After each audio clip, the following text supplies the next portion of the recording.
몇 해 전 이맘때였던 것 같습니다. 조지아주 아틀란타에서 한 한인 부부가 경찰에 구속이 된 사건이 있었습니다. 인근의 교회에 부목사님으로 섬기던 부부였습니다. 왜 목사님 부부가 경찰에 체포가 되게 된 것일까요? 아마 그때 기억 또는 뉴스가 생각나시는 분들도 계실 것 같습니다. 한국에서 오신 지 얼마 안 되는 부부셨는데 주일 새벽에 새벽 기도를 가시면서 어린아이 셋을 집에 그냥 남겨두고 가신 사건이 있었죠. 막내였던 2살 배기가 중간에 갑자기 눈이 떠진 겁니다. 아빠 엄마가 없으니까 울면서 집 밖으로 나가서 동네를 배회하고 돌아다닌 거예요. 그래서 동네 주민이 어린아이가 울면서 주차장을 돌아다니니까 당연히 미국이니까 신고를 했겠죠. 그래서 경찰이 출동해서 그 부모님을 유아 방치 혐의, 사실 미국에서 대단히 큰 혐의 중에 하나입니다. 유아 방치 혐의로 체포를 한 것입니다. 다행스럽게 이분들이 미국 문화와 미국 법에 아직 익숙치가 않아서 실수를 저질렀다라고 하는 정상이 참작이 됐어요. 그래서 중형의 기소는 피할 수 있었다, 이런 얘기를 들었습니다. 여러분, 그렇죠. 로마에 가면 로마 법을 따라야 한다라고 하는 말처럼 우리가 어떤 나라에 정착해서 살아간다라고 하는 것은 그 나라 법의 지배를 받고 그 나라 법을 지켜야 하는 것을 당연히 의미할 것입니다. 한국에 살고 있다면 한국 법을 알고 지키는 것이 상식이고, 미국에 살고 있다면 미국의 법을 알고 지키는 것이 당연한 상식이자 또는 의무라고도 아마 이야기를 할 수 있을 것 같습니다. 여러분, 오늘 우리가 함께 읽은 본문의 말씀은 지난주에 이어서 사도 바울이 골로새 교인들을 향해서 그들에게 있기를 원하는 간구의 내용, 기도의 내용을 계속해서 담고 있습니다. 그런데 오늘 말씀을 보시면 성도가 받은 구원이라고 하는 개념을 바울이 아주 흥미로운 개념에 빗대서 설명하는 것을 보게 됩니다. 구원을 어떻게 설명하냐면 살고 있는 나라가 바뀐 것으로 해석을 하는 것입니다. 그렇죠. 국적이 바뀐 상태를 구원받은 상태라고 이야기를 해요. 그래서 바울의 기도에는 골로새 교인들을 생각하면서 성도들이 그 바뀌어진 나라의 법대로 살기를 원합니다 라고 하는 마음이 담겨져 있는 것입니다. 더 이상 이전 나라의 법이 아니라 새로 바뀐 나라의 법대로 새로운 백성으로 살아가기를 원하는 바울의 마음이 오늘 우리 함께 읽은 말씀 가운데 담겨 있는 것이죠. 그래서 우리가 이 바울의 기도를 통해서 우리의 구원은 무엇인가, 그리고 구원 이후의 삶은 무엇인가라고 하는 이 주제에 대해서 다시 한번 진지하게 돌아볼 수 있는 것 같습니다. 그리고 바로 오늘 이 시간 저와 여러분에게 하나님께서 기대하시는 삶의 열매가 있다면 그것이 무엇인가 함께 곱씹어 볼 수 있는 그런 시간이 될 수 있겠다 싶습니다. 여러분, 먼저 오늘 함께 읽은 말씀 가운데 이제 13절과 14절 말씀인데 13절 14절을 보시면 바울이 우리가 받은 구원을 이렇게 설명을 하고 있는 것을 볼 수 있습니다. 좀 더 구체적인 내용인데요, 여러분 같이 한번 읽어보시면 좋겠습니다. 같이 읽습니다. 그가 우리를 흑암의 권세에서 건져내사 그의 사랑의 아들의 나라로 옮기셨으니 그 아들 안에서 우리가 속량 곧 죄사함을 얻었도다. 바울이 이 말씀을 보시면 두 나라를 비교하고 있습니다. 그런데 하나는 어둠의 나라이고 흑암의 나라이고 다른 하나는 아들의 나라입니다. 아들의 나라. 상식적으로 생각을 하면, 그러니까 반대되는 개념을 가지고 설명을 한다고 생각하면 어둠의 나라에 반대되는 개념은 쉽게 우리가 뭐라고 이해할 수 있겠습니까? 별로 어렵지 않으시죠, 이건요. 자, 어둠의 나라니까 빛의 나라라고 하면 가장 자연스러울 거예요. 그런데 바울은 굳이 어둠의 나라, 흑암의 나라와 아들의 나라를 비교하였습니다. 왜 그럴까요? 이것에 대한 답을 우리가 찾아가 보려면 아마 요한복음 1장을 떠올리는 게 가장 좋을 것 같습니다. 요한복음 1장을 보시면 하나님의 아들 예수님께서 이 땅에 오신 사건을 어떤 그림원으로 설명을 하냐면 빛이 세상에 오신 사건으로 설명을 합니다. 빛이 세상에 오신 사건. 자, 요한복음 1장 9절부터 11절까지 말씀인데요. 우리에게 비교적 익숙한 말씀 중에 하나일 것입니다. 이런 말씀이 나오죠. 같이 한번 이 말씀도 읽어보도록 하겠습니다. 참빛 곧 세상에 와서 각 사람에게 비추는 빛이 있었나니 그가 세상에 계셨음에 세상은 그로 말미암아 지은 바 되었으되 세상이 그를 알지 못하였고 자기 땅에 오매 자기 백성이 영접하지 아니하였으나. 예수님은 빛으로 이 땅에 오셨다는 거예요. 예수님이 곧 빛이다 라고 하는 설명을 요한복음이 주고 있습니다. 예수님이 왜 빛으로 이 땅에 오셨을까요? 세상이 어두움이라고 하는 게 전제가 된 것입니다. 그렇겠죠? 세상이 어두움 가운데 있다라고 하는 것은 무슨 말일까요? 죄 속에서 스스로 자기의 죄를 깨닫거나 스스로 자신의 죄를 해결하지 못하는 상태에 있다라고 우리가 이해하는 게 좋을 것 같습니다. 그게 영적인 무지이죠. 어두움이죠. 그래서 오늘 바울의 설명대로 하면 그것이 흑암의 권세를 따르는 나라 안에 살아가는 것이다, 이렇게 설명할 수 있을 것 같아요. 어둠의 지배 아래, 빛이 아닌 어둠 가운데 있는 것이다 설명하는 거예요. 그래서 예수님이 오셨다, 그래서 예수님은 참 빛으로 이 땅에 오신 것이다 이야기를 해요. 그런데 여러분, 문제가 하나 있습니다. 이게 뭐냐면 사람들이 너무나 어둠에 익숙해 있는 거예요. 어두움에 있다라고 하는 사실 자체가 내 죄를 깨닫지 못하고 스스로 그 죄 문제를 해결하지 못하는 상태, 그래서 밖으로부터 구원자가 와야 되는 상태를 말하는 것인데, 너무나 어둠에 익숙해져 있다 보니까 참 빛이 왔는데도 그 참 빛을 피해갔다는 것입니다. 마치 골방 안에, 빛 하나 들어오지 않는 골방 안에 여러 날을 갇혀있던 사람에게 갑자기 문을 확 열어 제치고 빛이 비치게 되면 와, 빛이다 이렇게 안 하죠. 그렇죠. 그 빛에 화들짝 놀라서 얼굴을 가리고 뒷걸음질 치는 것과 비슷하다라고 보시면 될 것 같습니다. 빛이신 예수님이 오셨는데 어두움 가운데 있었던 세상은, 사람들은 그 빛을 영접하지를 못하는 거예요. 빛으로 나아가지를 못하는 거예요. 그러니까 여기 딜레마가 있는 거죠, 여러분. 우리가 잘 아는 요한복음 1장 12절 말씀처럼 영접하는 자, 곧 그 이름을 믿는 자들에게는 하나님의 자녀가 되는 권세를 주시는 것이잖아요. 그런데 어둠에 너무 익숙해져 있는 인간은 자기 스스로 마음을 열고 그 빛을 영접하지 못한다는 것입니다. 오히려 그 빛으로부터 점점 더 멀어져 간다라고 하는 것이 오늘 말씀 가운데 이야기되고 있는 것이죠. 요한복음 1장 4절을 보시면 빛이 어두움에 빛이 돼 어둠이 깨닫지 못하였다, 이렇게 되어 있는 이유가 있습니다. 사랑하는 여러분, 그래서 복음이 놀라운 소식일 것입니다. 그래서 복음이 참 복된 소식이라고 하는 거예요. 왜냐하면 오늘 바울이 그걸 설명하는 것이죠. 복음은 무엇인가?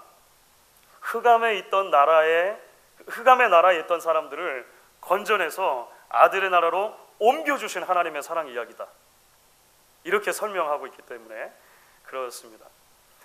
여러분, 그 호주의 산불 소식이 전 세계인의 마음을 아프게 하고 있습니다.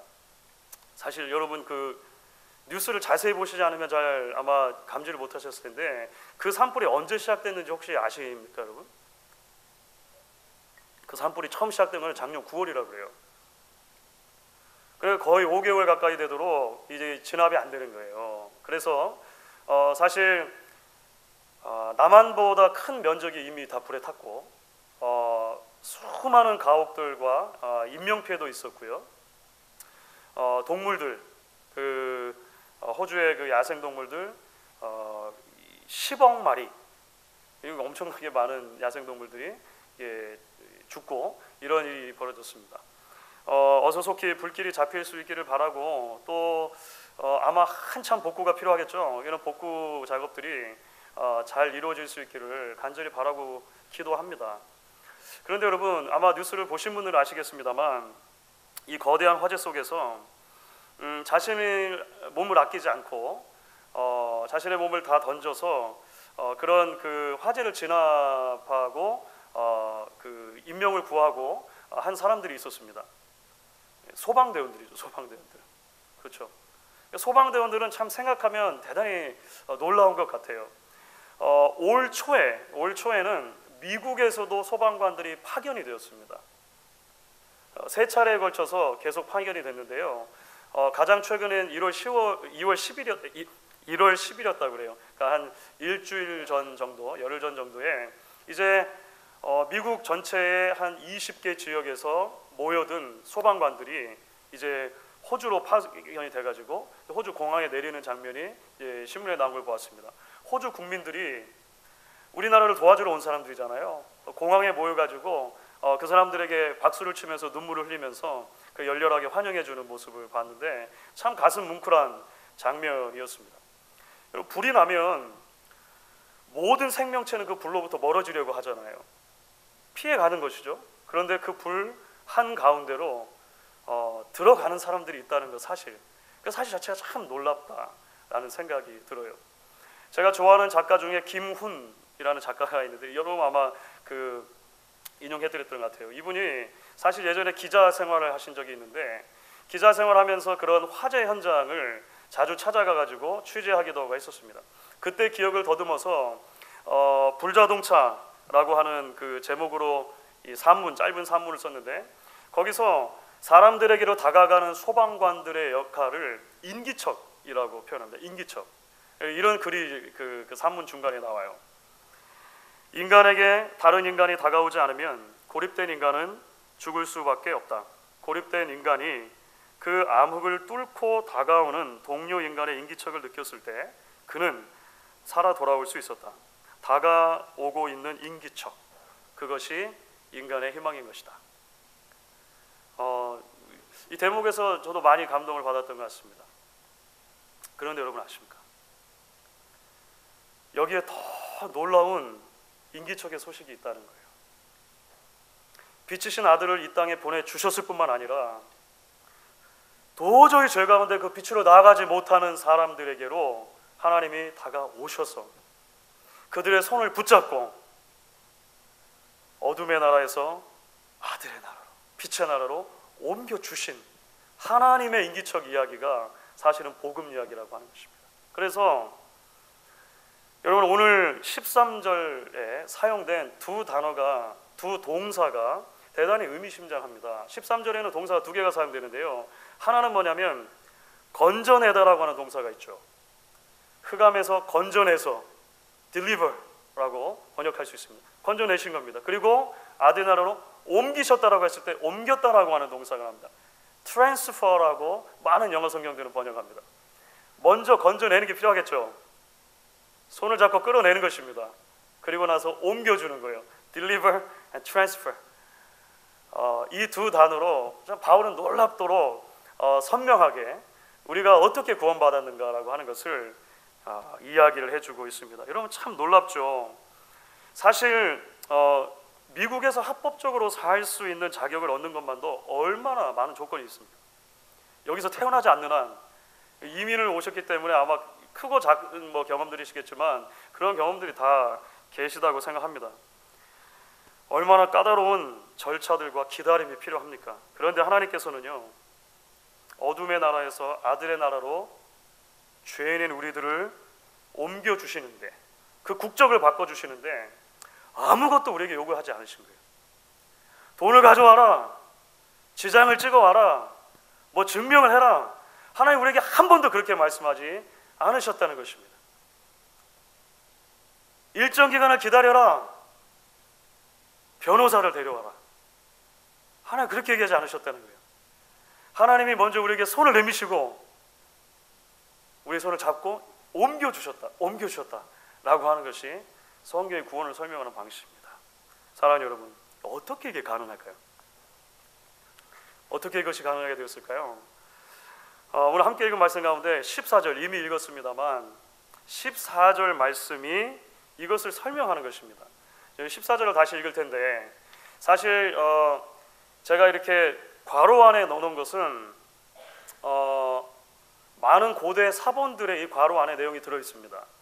우리말 성경은 지금 옮겨지지 않았지만 그래서 요즘에 번역된 새번역이라든지 이런 번역들에는 괄호 안에 넣고 이것이 고대 주요 사본들에 있었다라고 이야기를 하는데 여러분 14절 같이 한번 읽어보겠습니다. 그 아들 안에서 그의 피로 우리가 속량 곧 죄 사함을 얻었도다. 이 바울의 설명이죠. 우리의 죄를 사해서 어둠의 나라에서 빛의 나라로 옮겨주시는데, 사실은 보니까 하나의 요구사항이 있었던 거예요. 그렇죠. 하나님의 그 하나의 요구사항이 무엇입니까? 아들의 피입니다. 아들의 피. 아들의 희생입니다. 우리에게 빛을 주시려고 빛 대신 예수님이 십자가에 죽으신 것이죠. 하나님은 우리의 국적을 바꿔주시려고, 우리의 신분을 바꿔주시려고 우리에게는 아무것도 요구하지 않으셨지만 자신의 가장 사랑하시는 아들에게는 그 생명을 요구하셨다는 것입니다. 전부를 요구하셨다는 거예요. 그래서 오늘 우리는 바울의 이 놀라운 구원에 대한 찬가를 들으며 고백할 수 있게 되는 것입니다. 하나님이 나를 건져주셨습니다. 고백하는 것이죠. 하나님이 나를 옮겨주셨습니다 라고 고백하는 것이죠. 오늘 예배하는 저와 여러분, 우리 모두에게 무엇보다도 우리 구원을 생각하며 이러한 감사의 고백이 있게 되기를 주의 이름으로 축원합니다.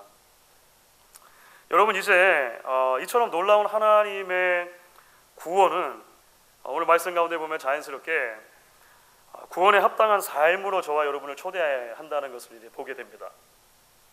서론에서 말씀드렸던 것처럼 바뀌어진 국적에 합당한 삶, 그죠? 바뀌어진 나라의 법대로 살아가는 삶으로 하나님 우리를 부르셨다라고 하는 거예요. 국적이 바뀌었는데 이전 나라의 법으로 살면 안 된다는 것입니다. 어둠의 나라에서 빛의 나라로 옮겨졌는데 어둠의 나라 방식으로 더 이상 살면 안 된다라고 하는 것을 바울이 이야기를 하는데요. 좀 더 구체적으로 바울이 어떤 것들을 이제 이 하나님께서 하나님의 백성들에게, 구원받은 빛의 나라를 살아가는 하나님의 백성들에게 요구하시는 열매라고 생각하는가? 사실 이제 그 전반부에 그 설명이 된 것입니다. 9절부터 12절에 쭉 설명이 되는데요. 우리가 제가 봉독해 드릴 때 아마 보셨겠습니다만 사실 조금 구문이 어렵습니다. 구문이 복잡한데 추리고 추리면, 이거 정리를 하면 사실은 세 가지 정도로 이야기를 할 수 있습니다. 하나는 하나님의 뜻을 분명히 아는 지식이 있어야 된다고 말합니다. 이게 굉장히 중요합니다. 두 번째는 인내해야 한다고 이야기를 합니다. 마지막으로 감사가 필요하다고 이야기합니다. 그러니까 빛의 나라를 살아간다는 것 도대체 무엇을 말하는가? 이 세 가지가 가장 기본적으로 필요하다고 이야기를 하는 거예요. 자, 설명을 해보겠습니다. 먼저 바울은 하나님이 기뻐하시는 뜻이 무엇인지를 알아야 한다라고 이야기를 해요. 왜냐하면 그것이 빛의 나라, 변화된 신분으로 살아가는 출발점이기 때문에 그렇습니다. 그래야만 하나님의 뜻을 알아갈 수 있기 때문에 그렇습니다. 어린 시절입니다. 그 국민학교 다니던 시절에 어머니께서 부엌에서 일하시다가 종종 심부름을 시키실 때가 있습니다. 그런 거 다 해보셨죠? 1,000원 주시면서 아이고 얼른 가서 저 가가지고 콩나물 1,000원어치만 사와라. 부엌에서 자주 그런 얘기를 하셨던 것 같아요. 1,000원을 받아들고 가서 콩나물 1,000원어치만 주세요 하면 제 기억으로는 그때는 신문지에 둘둘 이렇게 말아가지고 주셨던 것 같습니다. 그리고 또 들고 와가지고 가져다 드리면 그날 저녁에 콩나물 꼭 먹는 거죠. 그런데 어머니께서 심부름을 시켰는데 사오라고 하는 항목이 3가지 이상이 넘어가면 곤란해집니다. 그렇죠. 이 3가지 이상이 넘어가면 예전에 무슨 셀폰이 이 스마트폰이 있습니까? 뭐가 있습니까? 그냥 기억하고 가야 되는데 안 잊어버리려고, 국민학교 때니까 안 잊어버리려고 그래서 가면서 계속 외워야 되는 거죠. 콩나물 쑥과 참기름, 콩나물 쑥과 참 계속 외우면서 가지 않으면 중간에 잊어버릴 수 있으니까 그렇게 하는 거예요. 그런데 꼭 그런 날은 중간에 친구를 만나요. 친구를 만나가지고 조금 이야기하고 노닥거리다 보면 잊어버리는 거예요. 보통 3개 중에 하나 정도 잊어버리잖아요. 좀 혼란스러워가지고 뭐 아무거나 사가지고 들어가면 틀리죠. 꼭. 그러니까 혼나기도 하고 다시 바꿔오기도 하고. 저도 늘 이 쑥갓하고 쑥이 왜 이렇게 헷갈리는지 저희 국민학교 때에서 알았습니다. 쑥갓하고 쑥은 다른 거구나. 다른 거구나. 여러 번 제가 집하고 가게를 왕래했던 기억이 있습니다. 그죠? 무엇을 원하시는지를 정확하게 알아야 심부름을 잘 할 수 있는 것입니다. 그렇죠? 사갈 수 있는 것이죠. 사랑하는 여러분, 미국에서 살려면 미국 문화 법을 알고 이해하는 것처럼 빛의 나라에서 살아가려면, 빛의 나라의 백성으로 살아가려면 하나님의 마음이, 하나님의 뜻이 무엇인지 알아야 된다는 거예요. 그것이 오늘 바울이 1차적으로 이야기를 하는 것입니다. 여기에 신령한 지혜, 신령한 총명 이런 개념이 나오는데요, 이것은 아무도 알지 못한 아주 신비한 지식을 가진다는 개념이 아니고요, 하나님의 뜻을 밝히 아는 것입니다. 내 인생을 향한 하나님의 뜻을 알아가는 것이죠. 여러분, 그래서 우리에게 말씀이 필요한 것입니다. 그래서 우리에게 기도가 필요한 거예요. 그래서 우리에게 예배가 필요한 것입니다. 그래서 우리에게 그 이외에 여러 가지 경건의 훈련과 경건의 양육의 방식들이 필요한 것이죠. 그렇게 할 때 우리는 내 마음과 내 뜻대로가 아니라 하나님의 마음과 하나님의 뜻대로 비로소 살아갈 수 있게 되는 것입니다. 바울이 그렇게 기도하는 거예요. 기도의 가장 첫머리에 이것이 출발이기 때문에 골로새 교회 성도들이 하나님의 빛의 자녀로 살아가기 위해서 그들이 하나님을 더욱더 알아가기 원합니다. 하나님의 뜻을 알아가기 원합니다라고 기도하는 것이죠. 그 다음으로 바울이 언급하고 있는 것은 인내에 대한 부분입니다. 인내. 말씀을 한번 읽어볼 텐데요, 11절 말씀입니다. 11절 우리 같이 한번 읽어보도록 하겠습니다. 그의 영광의 힘을 따라 모든 능력으로 능하게 하시며 기쁨으로 모든 견딤과 오래 참음에 이르게 하시고, 핵심은 모든 견딤과 오래 참음에 이르게 한다라고 하는 말입니다. 이것이 필요하다는 말입니다.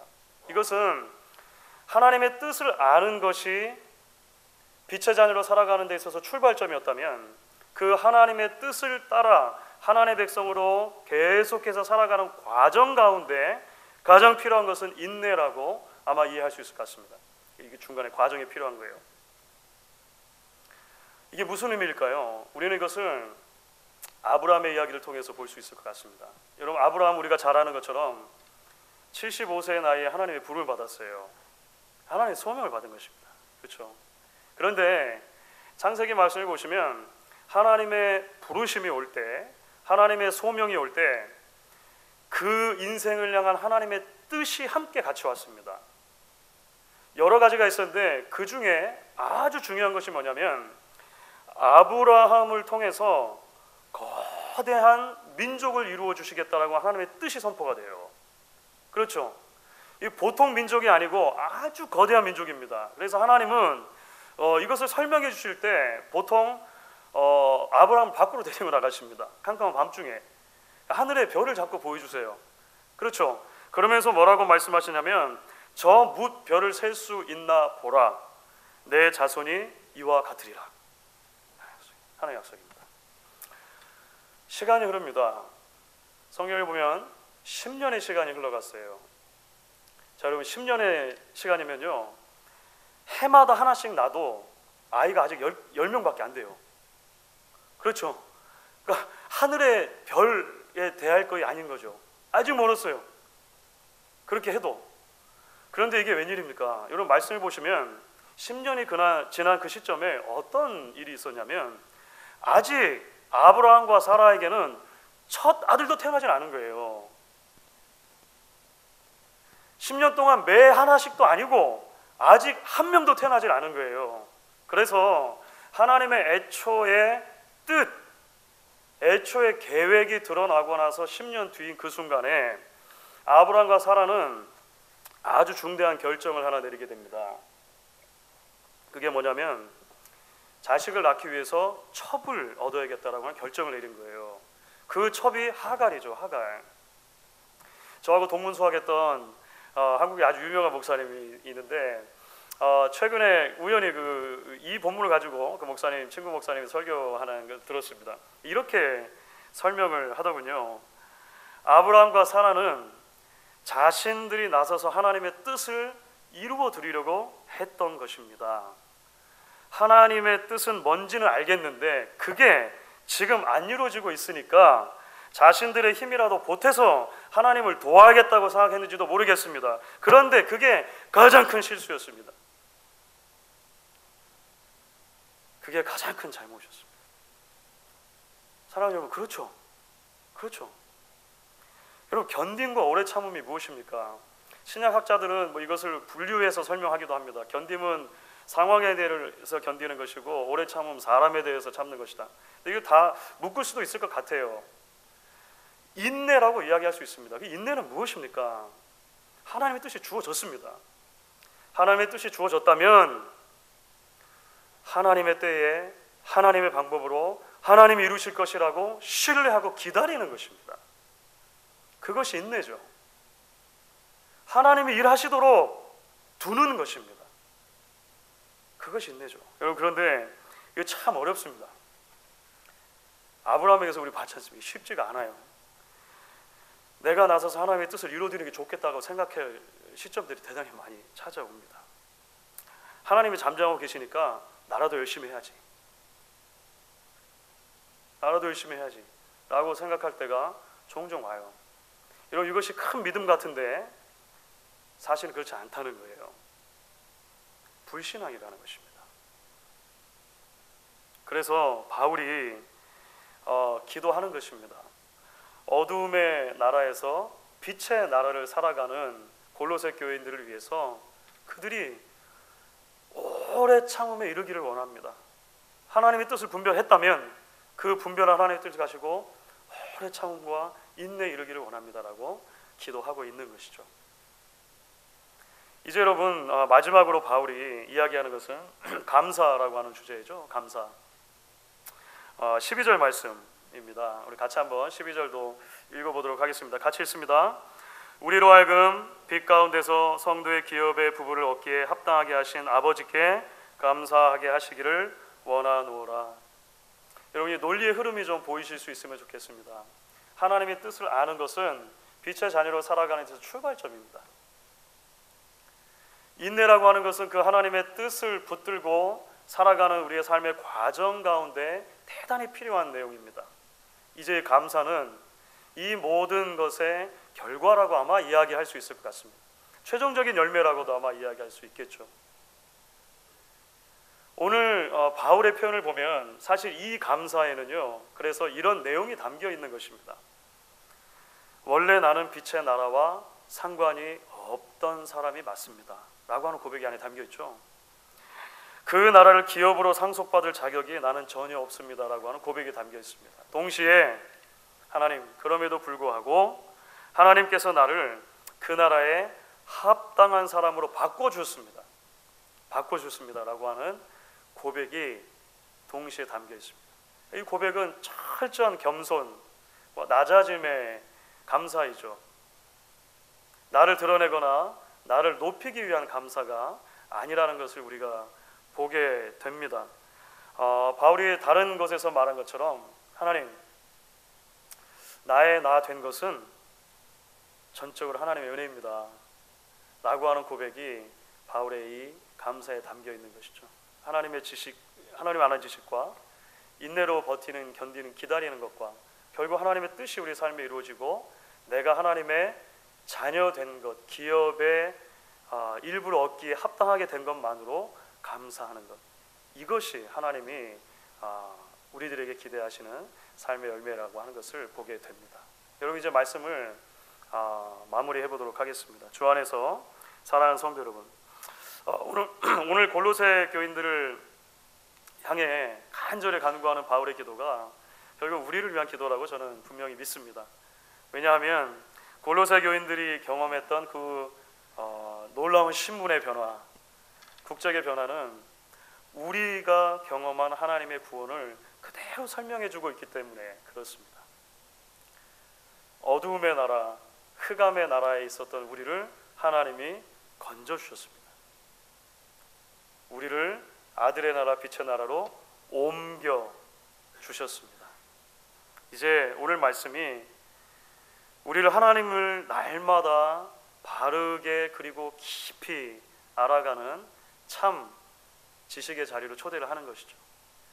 하나님의 뜻을 붙들고 끝까지 하나님의 때와 하나님의 방법을 기다리는 인내의 자리로도 우리를 초대합니다. 결국 빛의 나라를 영원한 기업에 선물로 주신 하나님 앞에 매일매일 감사하는 참된 감사의 자리로 저와 여러분을 초대하고 있습니다. 이것이 바로 복음의 빛 아래 살아가는 삶이라고 저는 믿습니다. 이 복음의 빛 아래 살아가는 저와 여러분, 그리고 이 복음의 빛 아래 살아가는 우리 온 교회가 될 수 있기를 주의 이름으로 축원합니다. 우리 같이 한번 찬양하도록 하겠습니다. 이 시간 우리 고백을 담아 찬양하실 때 435장 나의 영원하신 기업 생명보다 귀하다, 오늘 말씀 기억하시면서 우리 고백을 담아서 함께 찬양하도록 하겠습니다.